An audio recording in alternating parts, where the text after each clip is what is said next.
안녕하십니까. 안보채널입니다. 이란이 해양 오염 행위를 이유로 우리 선박을 납포했습니다. 이란은 자신들의 목적을 달성하기 위해 우리 국민들의 생명과 재산을 위협하며 협박을 하고 있는 상황입니다. 대한민국이 어쩌다 이런 상황까지 맞이하게 되었을까요? 이란은 공식적으로 납포 배경을 해양 오염 행위라고 설명했습니다. 하지만 많은 전문가들은 해양 오염 행위는 핑계일 뿐이라고 평가하고 있습니다. 본질적인 납포 배경은 국민은행에 동결된 자금이라고 지적하고 있습니다. 2010년 미국이 이란에 대한 금융 제재에 들어가면서 우리는 이란 원유를 수입하면 달러 대신 원화로 결제를 하고 이 돈을 우리의 은행 계좌에 적립하고 있었습니다. 이렇게 적립된 돈은 이란이 우리 자동차 부품과 화학 제품 등을 수입하면 차감하는 데 사용되었습니다.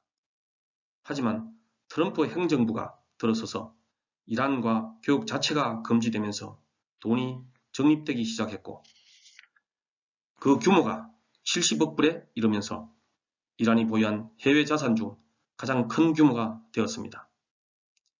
이란으로서는 어떻게 해서든지 이 자금을 해제시키고 사용해야 하는 상황이 되었습니다. 지금 이란은 미국의 제재로 경제가 더욱 악화되고 있고 코로나가 확산되면서 이중고를 겪고 있습니다. 이란의 입장에서는 국민들의 불만이 확대되지 않게 하기 위해 미국의 제재를 완화시켜야만 합니다.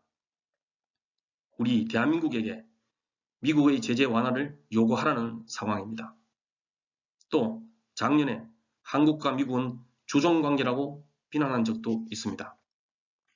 납포 시기도 최종건 외교부 차관의 방문 직전에 이루어졌습니다.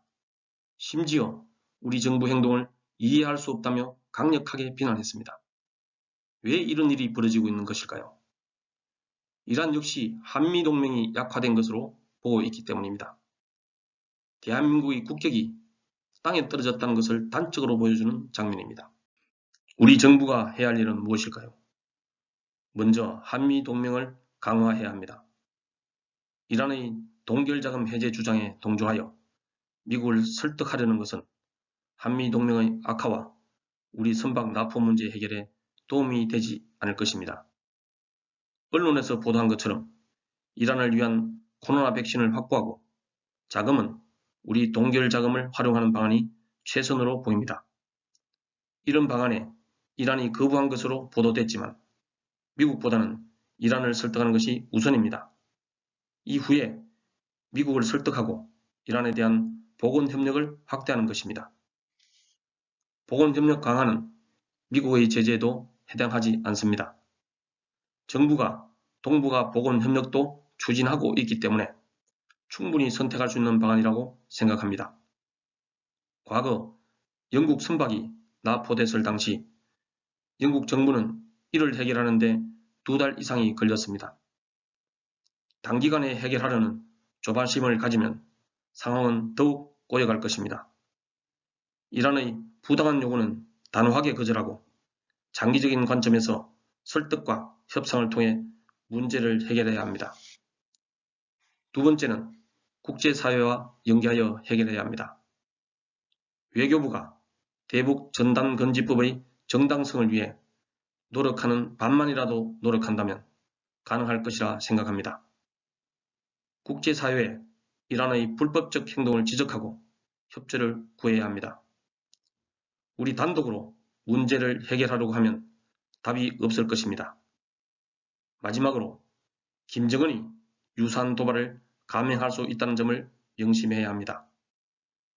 김정은 역시 이번 사태를 주시하고 있을 것으로 보입니다.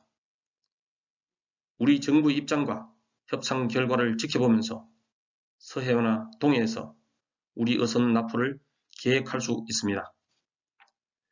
이번 이란의 우리 선박 납포도 언론 보도에 의하면 관계기관에서는 사전에 충분히 일어날 수 있는 사건으로 예상했다고 합니다. 국방부, 해경 등 관계기관에서는 철저하게 대비해야 합니다. 우리 영해에서 우리 국민의 생명과 재산이 위협받는 상황이 일어나서는 안 된다는 점을 명심해야 합니다. 감사합니다.